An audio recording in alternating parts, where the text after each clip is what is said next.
No stranger to awards at this show. One of the most recognized artists in North America, and certainly recognized here at Artexpo New York and at many Redwood shows, Samir Sammoun. Samir Sammoun, welcome to Artexpo New York 2018. You are no stranger to Artexpo New York. Thank you, Rick. No, I mean, Artexpo New York is a home for me now for how many years? 22? Without interruption. Yeah, that's right. Samir, you know, one of the things that we have seen, I personally have seen since the very first time I saw your work, which was 14 years ago, was that even though you paint in a particular style, it seems as though your work is, you're moving through new palette choices and new subject matter in work that seems so iconic, which is really the truth for your work.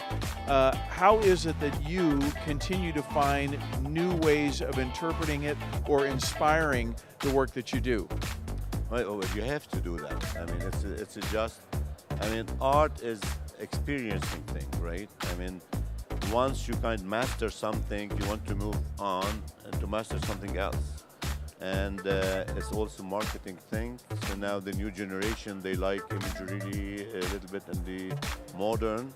I'm not going to do modern thing, but my style is already kind of post-impressionist, modern, so I'm bringing it to another level, introducing new subject without continuing the other subject and the touch and everything. So it's having good success. Yeah. Of course, the impressionists of the time, during that period of time, they were considered to be modern and out-of-the-box painters. Yeah, and while I'm trying to respond to a market need, and while I'm continuing to respect my client who bought my art for about 35 years so far, and just move ahead.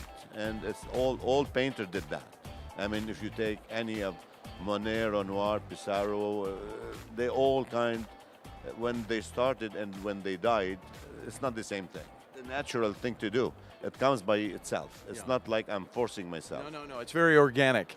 And a good example of that would be the work behind you. 20 years ago, I doubt if you would have created a subject matter like the piece of New York that you did here just recently. Well, this one in particular, I don't want to contradict you. I did one like this in 1995. Really? Yeah, and it was, but it's not, the rendering is not the same. And I did it where the Twin Tower were there. And I wanted to, commemorate this one here, Ground Zero. Yeah. And this is why I did this piece. Yeah. And it's one of the kind, and I love doing that. It was a foggy day, and I was an exhibition in New Jersey overlooking to New York skyline, right? And I kind of painted that. You know, I'm always. It's not the same technique. It's different. Yeah. You see. You know, I'm always curious, and I'll give you some insight to me personally. When this piece first hung, when you first hung the piece and you were setting up the exhibit, I was way back. I don't know, maybe 100 feet away. And from 100 feet, it's almost photographically sharp. The images are very, very sharp and very detailed. And of course, as you get closer, you start to see the buttery, broken color that is used by the artist to create the style, theme, the emotion of the piece. And I'm always curious, how do you, when you are painting from here to there, 2 feet, 3 feet away, how do you interpret that exact nature of those images, those sidelines and so forth, as if a viewer was looking from 100 feet away, and yet you, the architect, the painter, you're only 2 to 3 feet away? Yeah, this is part of the experience I got, and like I know when I put a color, I know how it will look from far. I mean, one color beside the other. And it's really, I cannot explain, but I know that I'm doing something right. Sometimes I do something wrong and say, no, this is not good. So I come back and I see down, and it's really instinctive thing. So it's the experience, Rick. It's only the experience, and the more you do it, the more, especially not in this particular one, like if you look to the Walking with Giants, and if you come to the Walking with Giants close, I mean, it's all kind of touches here and there. And you go like about 10 feet, you can see the detail of every leaf.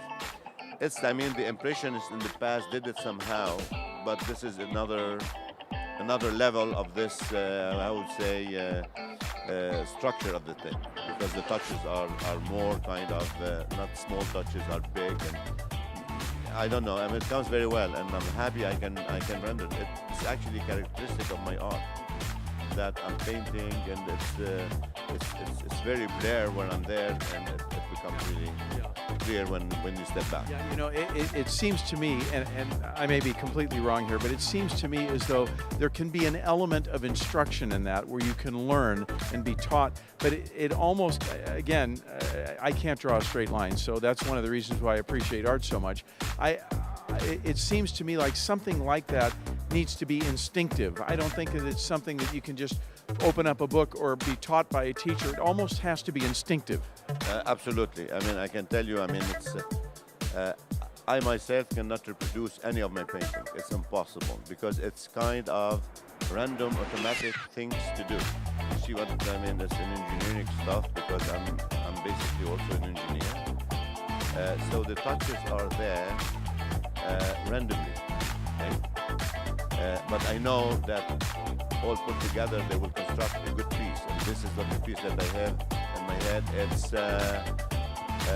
It's something that you don't learn in school.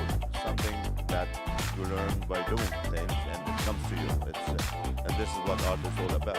I mean, all these great paintings that they were doing painting, and they didn't learn it in school. Well, the work, I mean, for lack of a better term, when I see your work, it almost seems musical. And I just want to congratulate you on just exceptional work that you bring to Artexpo New York. Thank you.